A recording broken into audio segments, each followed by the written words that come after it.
Hello students, आप लोग कैसे हैं। आज हम लोग चैप्टर 10 सर्किल्स का थ्योरम 10.2 को प्रूव करेंगे।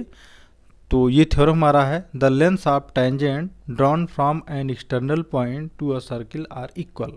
तो इस थ्योरम को हम समझेंगे the length of tangent, tangent की जो लंबाई है drawn from an external point to a circle, circle की किसी एक्सटर्नल में बाह्य बिंदु से किसी खींची गई हो, जहाँ बाह्य बिंदु से टेंजेंट खींची गई हो सर्किल पर, तो to a circle are equal, तो टेंजेंट इक्वल होता है। सबसे पहले इसको हम एक सर्किल बनाते हैं, तब इसको अच्छे समझ में आएगा।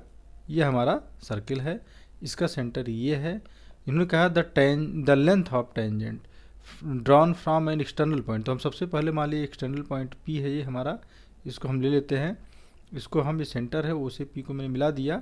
तो एक्सटर्नल पॉइंट से मैंने जो टेंजेंट्स खींचा है, अब हम आपको पीछे इंट्रोडक्शन में पढ़ाया था कि किसी सेंटर के किसी सर्किल के यदि किसी एक पॉइंट एक्सटर्नल पॉइंट हो तो उससे हम दो टेंजेंट ड्रा कर सकते हैं। तो एक टेंजेंट हमारा ये ड्रा हो रहा है ऐसे, और दूसरा टेंजेंट हमारा ये ड्रा हो रहा है ऐसे।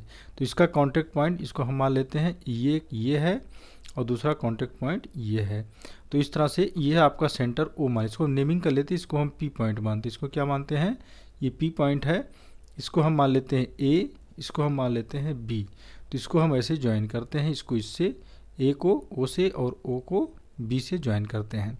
तो हमें प्रूव करना है कि जो एक्सटर्नल पॉइंट पी है किसी सर्किल से, इससे केवल जो दो टेंजेंट खींचे जाते हैं, तो ये टेंजेंट हमारा आपस में A P equal to B P होगा। तो ये मुझे प्रूव करना। अब हमें दिया है गिवन, इसको हम लिखेंगे गिवन दैट में हमें पता है कि अ सर्किल है एक having O is a centre, मतलब सर्किल है जिसका सेंटर ओ है। A circle having centre O, having centre O लिख दे, ओ इज सेंटर लिख दे, चाहे हैविंग ओ इज सेंटर, ये मुझे पता है।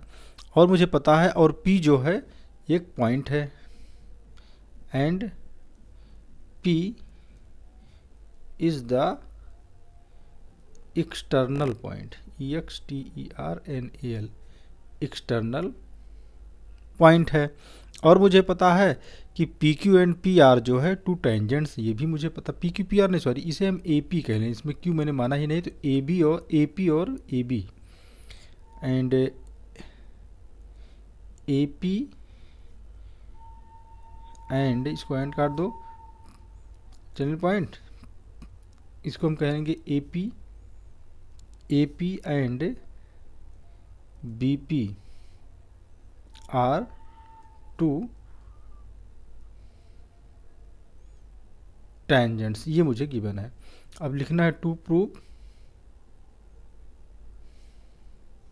मुझे प्रूव करना है कि A P equal to B P, A P equal to B P, ये मुझे प्रूव करना है।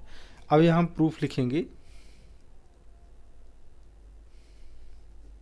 प्रूफ में लिखेंगे सबसे पहले हम ये लिखेंगे, इसमें हम देख रहे हैं कि हमारा जो है ये ओ ए ओ जो है, ये A O equal to O B है। तो यहाँ पर लिखेंगे ए ओ इक्वल टू, इसको हम लिख लें इन ट्रायंगल ए ओ पी में, in triangle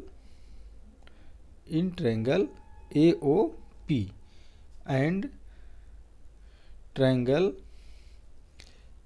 B O P, अब हम देखते हैं। ये देखिए, पिछले वाले थ्योरम में मुझे प्रूव किया है इसके पहले कि जो सेंटर से या टेंजेंट पर कोई लाइन ड्रा की जाती है तो ये परपेंडिकुलर हो, तो ये 90 अंश होगा, ये 90 डिग्री होगा। इसी तरह से ये भी सेंटर से टेंजेंट पर एक लाइन ड्रा की जा रही है तो ये भी 90 डिग्री होगा, ये मुझे पता है। तो हम लिखेंगे A O P and triangle B O P में। तो A O P B O P हम देखेंगे। तो सबसे पहले देखेंगे A O equal to O B, radii of the circle लिख दीजिए।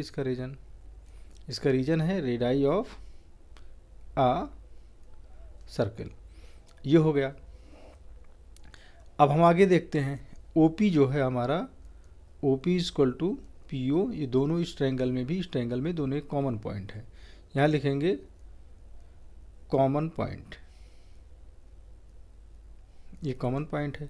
और लिखेंगे angle OAP angle OAP equal to angle OBP equal to angle OBP equal to 90 degree.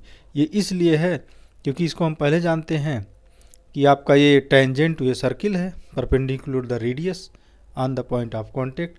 इसका रीजन आप लिख सकते हो tangent to a circle perpendicular to the radius, लिख सकते हैं tangent to a circle, tangent to a circle perpendicular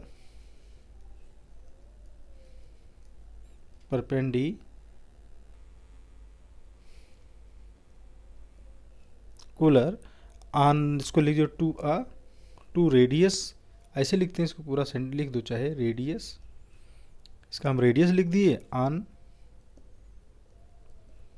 point of contact, इस contact point contact, ये इसका रीजन हो गया। इसलिए दोनों एंगल आपस में इक्वल हैं। अब ये आपका हो रहा है क्या, इसमें हमने क्या देखा, इसलिए आपका देखेंगे हेंस AOP क्या हो रहा है, यहाँ लिख दें hence AOP congruent triangle AOP congruent triangle BOP, क्योंकि हमारा किससे हो रहा है, ये इससे हो रहा है by RHS rule. RHS rule मेरा कहता है कि जब एक हाइपोटेन्यूज होना चाहिए, एक राइट एंगल होना चाहिए, कोई साइड इक्वल होना चाहिए, तो ये हमारा राइट एंगल है, इसके सामने वाला जो साइड होता है हमेशा हाइपोटेन्यूज होता है, तो OP दोनों आपस में इक्वल है और राइट एंगल भी इक्वल है, और कोई एक साइड में तो ये रेडियस आपका दोनों इक्वल था, इसलिए RHS से दोनों ट्रायंगल कॉन्ग्रुएंट हो जाते हैं। तो जब ये RHS से दोनों ट्रायंगल कॉन्ग्रुएंट हो रहे हैं तो इसको हम ऐसे कह सकते हैं कि इसलिए CPCT से AP इक्वल टू BP, ये हमारा प्रूव्ड होगा, हेंस प्रूव्ड। सो गाइज, ये क्वेश्चन आपको अच्छे से समझ में आया हो तो इसको लाइक कीजिए, सब्सक्राइब कीजिए एंड शेयर कीजिए। So thanks for watching this video.